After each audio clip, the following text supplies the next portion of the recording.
menikah selama 20 tahun, apakah Anda sudah 100% mengenal pasangan Anda? Nah, kan. Saya mau tampilkan satu gambar ini, Bapak Saudara. Gambar yang selanjutnya. Wih, cantik Bapak Saudara. Tenang, ini bukan artis. Ini bukan siapapun selain ini adalah istri saya, Bu Saudara. Ini istri saya, namanya Devi Paramita Hartanto.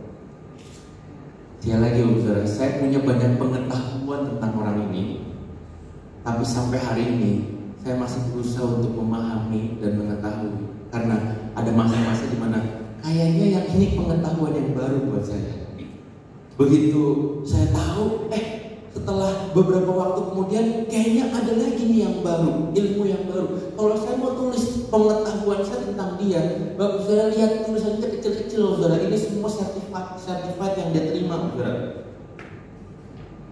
Dan gak cukup layar ini untuk menampung semua informasi yang saya ketahui tentang orang ini. Tapi yang terutama adalah bukan pengetahuannya, tapi saya mengenali pasangan saya, yang sampai hari ini saya masih terus berproses. By the way, kami menikah mungkin masuk tahun ini 14 tahun, Saudara. Dan saya mau kasih tahu, masa-masa 7 tahun sampai 13 tahun itu masa-masa yang terberat untuk saya mengetahui siapa dia sebenarnya. Karena ternyata waktu kita pacaran, dia nggak kayak gini, Saudara. Dia nggak, Saudara. Dia sudah menikah. Mungkin Anda bisa memahami apa yang saya katakan. Waktu lagi pacaran dia nggak kayak gini. Waktu lagi pacaran makan mie goreng sama tempe goreng baik-baik aja. Setelah menikah dikasih tempe setiap hari, darah tinggi juga, Saudara. Ya kan? Nah, karena sekali lagi, Bapak Saudara, mengetahui tidak sama dengan mengenali. Karena kedekatan itu bukan soal informasi, kita berproses setiap hari. Nah, hari ini sama dengan hubungan kita dengan Tuhan. Saya mau cuma ingatkan, Bapak Saudara, pengetahuan itu penting, tetapi yang terpenting adalah pengenalan kita akan Tuhan kita.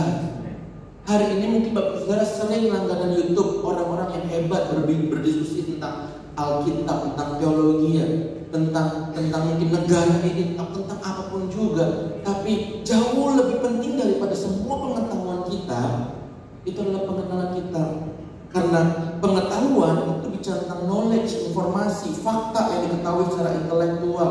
Dan saya mau kasih tahu, Bapak Saudara, waktu kita hanya mengandalkan pengetahuan kita tentang Tuhan, Alkitab memperingatkan kita akan jadi sama seperti dengan orang-orang Farisi di zaman Yesus. Mereka tahu, punya pengetahuan yang hebat. Bahkan ahli-ahli Farisi hafal perjanjian lama, terutama Taurat. Dan bahkan di dalam Yakobus pasal yang kedua ayat ke-19, kalau Bapak Saudara bawa Alkitab, boleh buka bersama-sama dengan saya. Dikatakan begini, engkau percaya bahwa hanya ada satu Allah saja, itu baik. Tetapi setan-setan pun juga percaya akan hal itu dan mereka gemetar. Dengar baik, Bapak Saudara, kalau kita cuma punya pengetahuan aja tentang Tuhan, setan bahkan gemetar waktu dengar nama Tuhan. Kita waktu dengar nama Yesus atau nama Tuhan, gemetar nggak? Enggak, paling cuma merinding-merinding. Kalau itu juga kalau ujian penyembahannya keren, merinding-merinding diartikan aku merasakan hadirat Tuhan. Kalau nggak ngerasa merinding-merinding apa? Bilangnya pemain musik tadi nyanyian fals deh.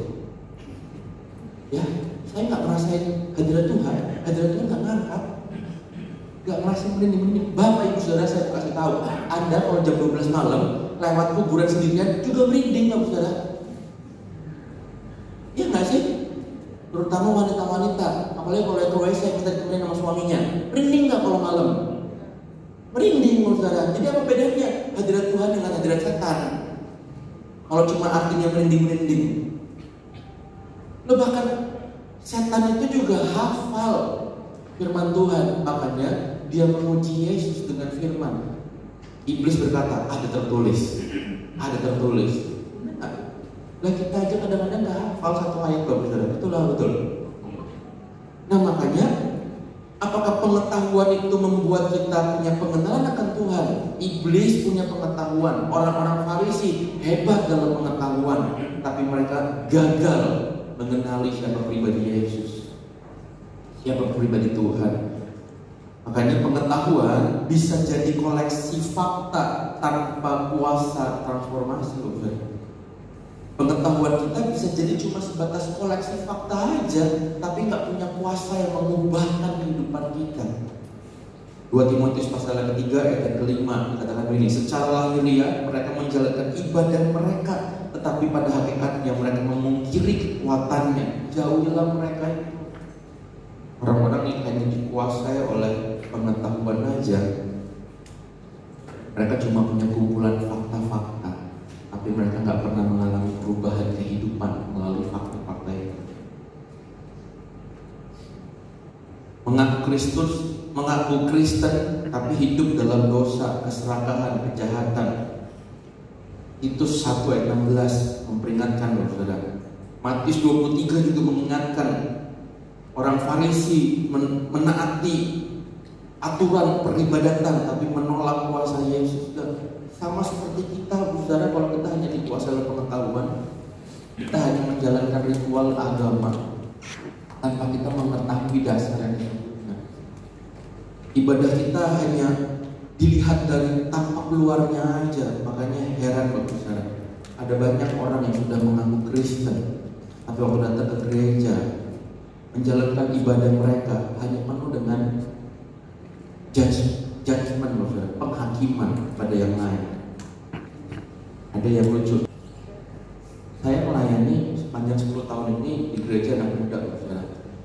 Kali waktu saya mendapatkan sebuah kesaksian dari seorang perempuan, dia datang kami dan dia berkata, saya senang banget di gereja ini. Saya tanya, loh kenapa? Karena waktu saya masuk dalam gereja ini kayak home buat saya, rumah buat saya. Karena kalau di gereja yang pada umumnya, begitu saya masuk ke gereja, semua tatapan mata yang memandang saya dan kayaknya mereka penuh dengan tatapan penghakiman. Karena waktu itu rambutnya berwarna ungu, bagus. Sedangkan di gereja yang kami layani, dia datang dan dia terima sebagaimana dia adanya. Makanya di gereja kami ada orang yang satu badannya penuh dengan tato, saudara, rambutnya pakai warna-warni, sesuka dia, kadang hijau, merah, kuning, kadang semua magic bingung itu ada di kepalanya, saudara. Dan itu biasa aja buat kita. Andaikan kalau orang yang seperti itu ada di gereja ini, kira-kira apakah yang akan gereja ini lakukan?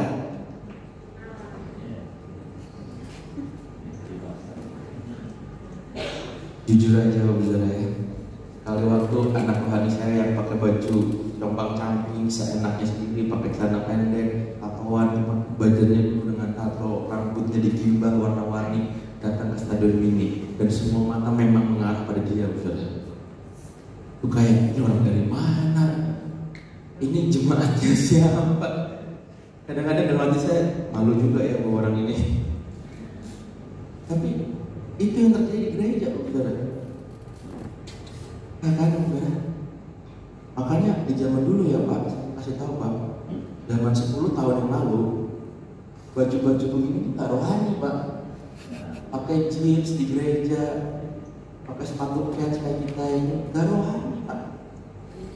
Di gereja harus pakai apa? Harus pakai jas, dasi, sepatu pantofel, celana kain, gak boleh cuma jeans kayak gini seperti yang Pak Karto dan saya pakai, gak boleh. Sekarang agak udah lebih baik Pak, karena jemaat Gunung Padang sudah punya pengenalan akan Tuhan. Amin. Amin. Tengok kanan kirinya, punya pengenalan juga penting. Nah, pengenalan itu bicara tentang apa? Pengenalan itu bicara tentang pengalaman pribadi yang lahir dari kedekatan, relasi, dan juga interaksi terus menerus. Sama seperti penggambaran pada waktu Maria memilih tempat yang terbaik, duduk di bawah kaki Yesus. Dan dia berkata bahwa aku memilih tempat yang terbaik. Aku ingin selalu mendengar apa yang Tuhan Yesus katakan, karena waktu-waktunya Tuhan itu sangat terbatas. Dan dia ingin dengar. Dia duduk di bawah, memilih tempat yang terbaik. Dan apa yang terjadi waktu kita punya pengenalan, maka pengenalan itu akan melahirkan kerinduan, ketaatan, dan keintiman. Sambil sambil kita punya interaksi dengan orang yang kita kenal, maka kita juga memiliki sebuah gairah, sebuah emosi yang terikat. Makanya pemazmur bilang begini, dalam Mazmur pasal ke-42 ayat kedua, seperti rusa yang merindukan sungai yang berair, demikianlah jiwaku merindukan Engkau ya Allah. Coba Bapak Saudara ingat momen-momen di mana waktu kita mulai berpacaran dengan pasangan kita. Nah, kalau anak-anak muda yang belum berpacaran, saya ingatkan, dan tunggu waktu yang tepat untuk mulai. Kalau sudah mau menikah, amin. Tapi Bapak Ibu yang sudah pernah mengalami rasanya pacaran, ya mungkin Eras nih sekarang lagi pacaran, sebut Eras saja dengan anak pendeta, nggak boleh marah. Dari Purbalingga nggak Semarang aja dijabanin, padahal 4 jam, 5 jam Bapak Saudara, dijabanin hampir setiap minggu dia pergi. Enggak ya? Kalau setiap minggu dibilang anak pendeta emang berapa ya? Nggak bantu program gereja lokal. Tapi dijabanin, mau naik motor kayak, mau naik bis kayak, mau naik kereta kayak, mau naik mobil kayak, dijabanin 5 jam Bapak Saudara. Bahkan mungkin harus berkata, sayangku, hujan badai akan kuterjang, ya kan? Gunung akan kudaki, kalau nggak bisa kudaki, buat lubang di tengahnya hanya untuk menjumpaimu. Samudra raya akan kurenangi. Wah, ya nggak ras? Oh enggak. Bener nggak Saudara? Kan kalau udah menikah, apalagi kalau nikahnya udah 20 tahun, coba lihat Bapak Saudara ada dari sekarang ini yang mungkin suaminya duduk di depan, istrinya duduk di belakang, ada? Padahal dulu waktu pacaran, waktu memadu kasih, sayangku jangan pergi jauh dariku, hatiku tidak bisa melupakan dan tinggal jauh darimu. Wah, ala bohong Pak. Ya kan? Karena ada kerinduan. Lu baru berpisah 1 menit kan sudah WA. Ya kamu di mana? Aku kangen. Lu padahal 1 menit lalu baru ketemu loh. Karena Purbalingga kan kemana-mana paling 5 menit ya. Baru 5 menit. Aduh, aku kangen banget ya. Besok datang lagi dong. Elah, kalau udah menikah saya mau kasih tahu, nah ya. Kalau udah nikah nanti akan ada 20-40 tahun bareng-bareng. Bosan justru. Kita bilang ini, Pak, kamu kok nggak pergi-pergi di rumah, Pak? Senep muka ngeliat kamu. Ibu-ibu halo begitu. Kamu malah ngerepotin Pak di rumah. Pergi sana lah. Lakukan hobimu, mancing kayak apa kayak. Oh. Tapi justru kalau kita punya pengenalan, kita punya kerinduan, taatan. Saya ini suka istri saya rambutnya panjang. Kenapa saya suka rambutnya panjang? Beberapa kali dia minta izin, boleh nggak kalau saya potong pendek? Nggak boleh. Pokoknya no, saya bilang nggak boleh. Akhirnya dia nggak tahan, kemarin dia bilang ini, saya potong pendek tapi cuma dalamnya doang, luarnya tetap panjang. Jadi kalau dikepang gini pendek, kalau dilepas panjang, nggak apa-apa kalau itu. Pokoknya rambutnya panjang. Kenapa? Karena saya suka belai-belai rambut yang panjang. Entah kenapa tuh kayak rambut panjang tuh keren tuh. Sampai anak saya juga rambutnya nggak boleh potong pendek, perempuan. Saya suka belai. Tapi pertanyaannya begini, apakah istri saya suka dibelai kepalanya? Dulu doang waktu pacaran nggak boleh. Sekarang nggak suka, waktu saya mau belai kepalanya, minggir lah. Aku baru keramas, nanti kotor. Iya Pak ya? Iya udah. Saya nggak usah cerita orang lain, cerita saya aja. Minggirlah, nanti kotor rambutnya bla bla bla bla. Apa yang saya lakukan? Saya suka-sukanya saya sama rambut panjang. Saya tahu saya lebih mengasihi istri saya daripada kita ribut, daripada kita cekcok. Saya nggak pegang rambutnya sekalipun. Jadi yang jadi pelampiasan anak saya kedua yang perempuan, saya pegang, saya pegang, saya mainin rambutnya. Rambut anak saya panjang. Karena kita mengasihi, maka kita mau taat kepada Tuhan. Sama seperti kita taat kepada pasangan kita, apa yang dia nggak suka kita nggak lakukan, apa yang dia suka kita lakukan. Betul bukan? Itu kalau pasangan yang normal, bukan? Kalau pasangan yang normal justru kebalikannya. Nah, makanya Yohanes pasal yang ke-14 ayat ke-21 bilang seperti ini, barang siapa memegang perintahku dan melakukan dialah yang mengasihi aku, dan barang siapa mengasihi aku, ia akan dikasihi oleh Bapakku, dan aku pun akan mengasihi dia dan menyatakan diri kepadanya.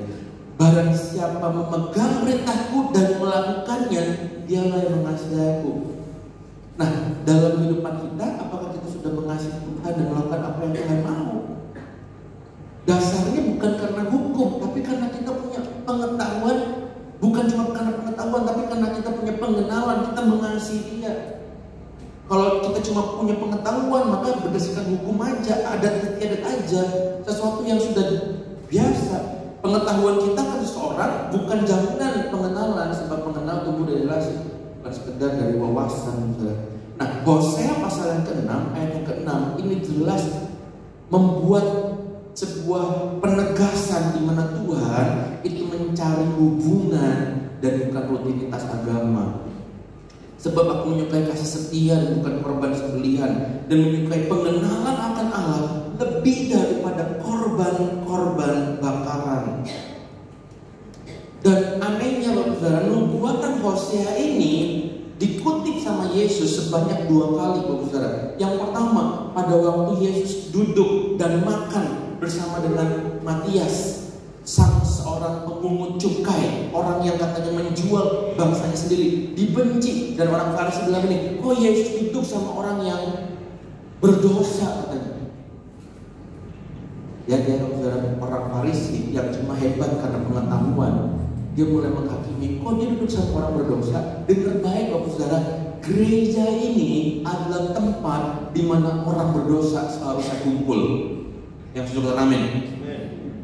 Yang terjadi sekarang, apa yang dilakukan oleh gereja, justru orang gereja kalau datang sang pendosa, yang terjadi adalah justru dosanya diumbar kemana-mana. Itulah betul.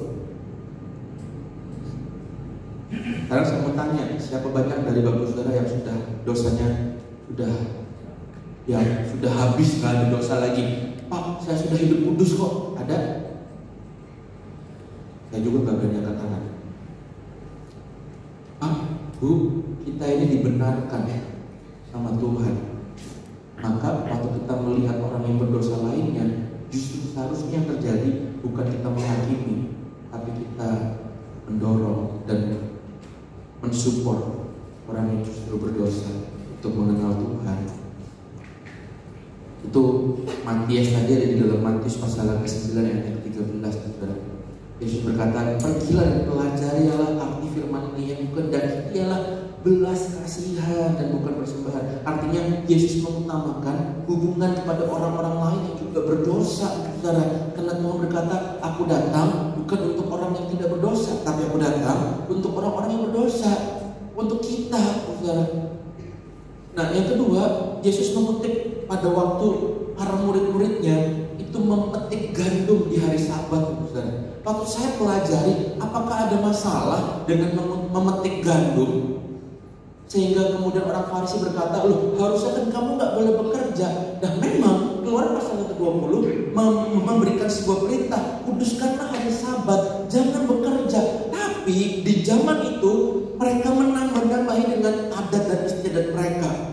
Mereka menambah-nambahi dengan sebuah aturan-aturan, sehingga pada akhirnya memetik gandum aja nggak boleh. Padahal orang Yahudi pada waktu itu, ahli-ahli Farisi pada waktu itu mengkategorikan mereka ada di bait Allah di hari Sabat itu juga sebagai kategori pekerjaan mereka. Jadi aneh nggak Bapak Saudara?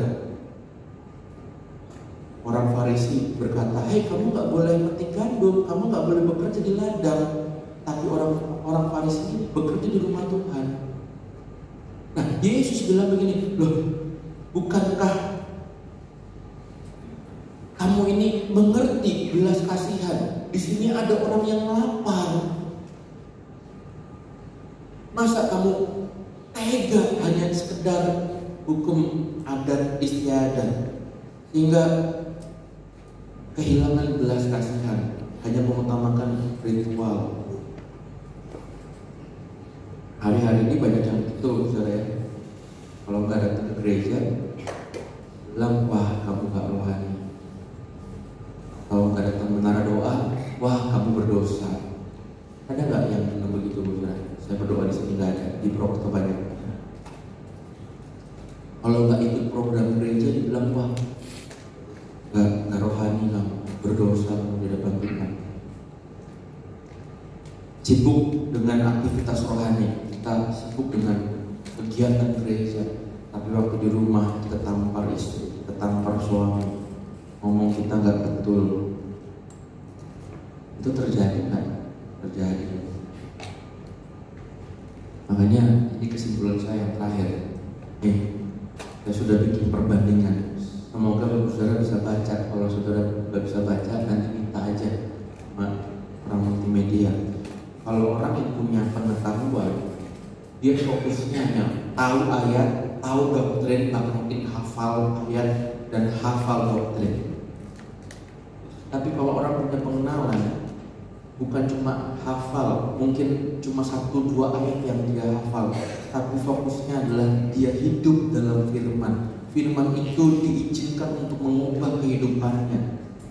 Dari yang tadinya mungkin pemarah, mulai punya belas kasihan untuk mengampuni. Dari yang tadi mungkin perkataannya menyakitkan, mulai hidup dalam firman, punya belas kasihan, hingga perkataannya membangun. Orang yang punya pengetahuan, fokusnya adalah kegiatan agama dong yang terpenting. Datang jam-jam doa dong yang terpenting. Gak penting di dalam doa itu mau tidur kayak, mau WA-an kayak, mau ngimpi kayak, gak peduli. Yang penting jam doa dulu datang yang penting. Ibadah dulu datang yang penting. Kasih persembahan dulu yang datang, kasih persembahan dulu yang penting.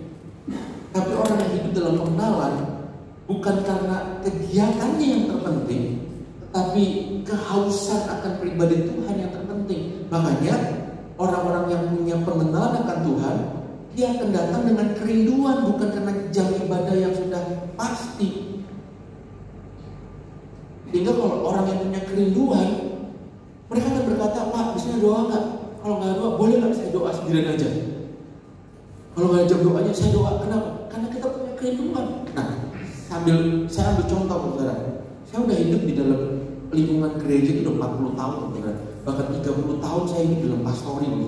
Jadi saya udah tahu kalau orang-orang yang datang doa pagi, doa siang, doa malam, doa semalaman, doa wanita, doa pria, doa lansia, pasti hidupnya punya kesusahan, saudara. Apalagi kalau angkat tangan, worship leader gak nyanyi lagu apapun, tapi udah begitu musik dinyanyikan, angkat tangan nyanyinya paling deras, udah pasti orang yang paling susah, saudara. Betul. Gak berani ngomong. Saya tanya deh, Bapak saudara, kalau Anda hari ini uang di dompet sudah habis, besok harus bayar utang 1 juta, anggap aja, tapi hari ini udah gak punya duit, dan Bapak saudara masuk dalam hadirat Tuhan, ibadah seperti ini, Bapak saudara nangis paling kencang atau ketawa paling kencang? Jujur aja Pak, Bu, jujur. Halo? Nangis ya. Bahkan worship leader gak semua angkat tangan. Angkat tangan Tuhan. Kenapa dia ngomong Tuhan? Tuhan. Nah, kalau kita lagi punya kerinduan sama Tuhan, karena kita butuh pertolongan, gak disuruh nangis, karena gak disuruh angkat tangan kita. Karena kita punya kerinduan, Tuhan tolong aku, Tuhan tolong, udah gak ada yang tolong Tuhan. Betul lah, betul. Tapi kalau hidup kita lagi berlimpah, diberkati, toko lagi rame, ada saudara sebelum bos kita angkat tangan, kita angkat tangan dan nangis, ada? Halo? Jawab jujur, saudara. Yang ada, bukankah hari Minggu juga kita izin ke gereja karena perpegan? Gak apa-apa, saya gak dengar lagi Pak, keras sedikit itu. Tapi bukan itu fakta, saudara. Nah makanya saudara, orang yang punya pengenalan, dia punya kehausan akan pribadi Tuhan. Nah sekali lagi saudara, kalau dia haus sama Tuhan, dia tahu bahwa semua sumber berkat daripada Tuhan, dia udah gak pelit lagi masalah uangnya. Mau persepuluhan 10% kayak, 20% kayak, mau 30% kayak, mau 100% kayak, nyoh Tuhan, udah gak ada lagi. Karena aku tahu kalau Tuhan yang memberi, Tuhan juga yang mengambil, udah buat apa? Semuanya punya Tuhan. Makanya kita punya pandangan yang berbeda tentang keuangan, tentang pekerjaan, tentang keluarga. Kalau kita tahu dasarnya bukan karena kita, tapi karena Tuhan. Tuhan mau minta apa? Satu tanah? Kasih. Tuhan minta apa? Mobil? Gak apa-apa. Sama seperti Abraham, dia bilang ini, kalau Tuhan yang bisa memberi, maka Tuhan juga yang bisa mengambil. Dan kalau Tuhan mengambil, dia pasti akan gantikan yang baru. Itu Abraham waktu dia persembahkan Ishak, saudara. Dia tahu dia dapat Ishak karena mujizat. Maka waktu Tuhan bilang, kasih anakmu buat aku jadi korban persembahan, korban bakaran, dia nggak ragu untuk angkat pisau dan dia mau korbankan Ishak. Dan dia bilang begini, Tuhan nanti yang akan menyediakan. Itu orang yang punya kehausan ke Tuhan. Nah, kalau kita cuma punya pengetahuan bicara tentang Tuhan aja, oh Tuhan tuh gini ya, Tuhan tuh gitu ya, Tuhan tuh gini, oh ternyata firman tuh gini ya. Tapi kalau kita punya pengenalan, bukan cuma bicara tentang Tuhan, tapi kita bicara dengan Tuhan. Kita bicara dengan Tuhan, Tuhan maunya apa dari saya. Bukan cuma bicara tentang Tuhan, aku mau begitu loh, aku mau begitu loh. Tuhan mau apa? Saya kasih tahu aku kesaksian, saudara. Untuk jadi suara gembala sidang itu gak ada dalam mimpi saya, saudara. Untuk bikin gereja itu juga gak ada mimpi sama sekali. Bahkan saya bilang, Tuhan saya gak mau ya. Tapi sekali waktu saya pulang dari Purbalingga, ingat banget, saya pulang dari Purbalingga habis renang bisa dibalik. Lagi setir mobil saya sendirian, Tuhan bilang, gembalakan domba-domba, mulai rintis gereja. Saya mau nolak sebenarnya, cuma Tuhan udah mau jadi, iya Tuhan. Bukan lagi bicara tentang Tuhan, tapi kita bicara dengan Tuhan. Kalau orang yang punya pengetahuan fokus pada hukum agama, kalau kamu gak kasih persembahan dosa lo.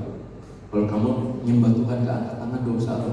Kalau kamu datang ke gereja gak pakai baju yang bagus dosa lo. Gak ada akibatnya, saudara. Kalau orang yang punya fokus pengenalan, fokus pada hubungan, bagaimana kita selalu support dengan yang lain, yang supaya orang lain juga bisa merasakan apa yang kita rasakan. Hadirat Tuhan kita rasakan, berkat Tuhan kita rasakan. Ambil contoh yang paling gampang, saudara. Kalau bapak saudara punya teman, kenalan yang punya sakit batuk, kira-kira obat apa yang akan Anda rekomendasikan kepada orang yang sakit batuk itu? Narkoba kan? Gak boleh kan? Kaget saya. Emang komik bisa dipakai buat ini sih, buat nge-fly sih. Tapi saya pastikan Bapak Saudara pasti punya pengalaman karena Anda pernah batuk, mungkin pakai obat-obat tertentu, dan waktu melihat ada teman yang batuk lainnya, kita gak akan sabar untuk berkata, hei kamu cobain obat ini. Saya punya kejadian, saudara, pada waktu almarhum bapak saya sakit. Saya bilang sama beliau, Pak, nanti kalau ada orang yang ngomong makan obat ini, makan obat itu, makan obat ini, makan obat itu, jangan diminum semua ya. Dan apa yang terjadi betul, saudara, dia minum semua. Dan sampai akhirnya dia kekembunan, sakit perutnya karena minum obat ini, minum obat itu, minum obat ini, minum obat itu. Karena ada orang-orang yang merekomendasikan. Nah, sama kalau kita udah pernah ngalamin Tuhan, saudara, dalam kehidupan kita punya pengalaman pribadi dengan Tuhan, kita punya experience bersama dengan Dia, kita masih bisa hidup karena Tuhan yang kasih kita kesempatan. Nah, kita bisa ngomong sama orang-orang di tempat yang mungkin membutuhkan, hey, yuk ke gereja, kamu rasain Tuhan, yuk dan doa, kamu rasain Tuhan.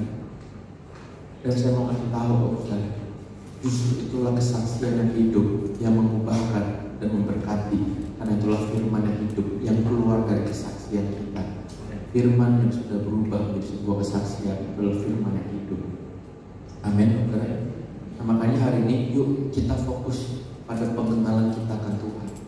Jangan cuma sekedar tahu tentang Tuhan, tapi kita kenal pribadi. Amin, saudara. Yang mau katakan amin. Berikan tepuk tangan buat Tuhan.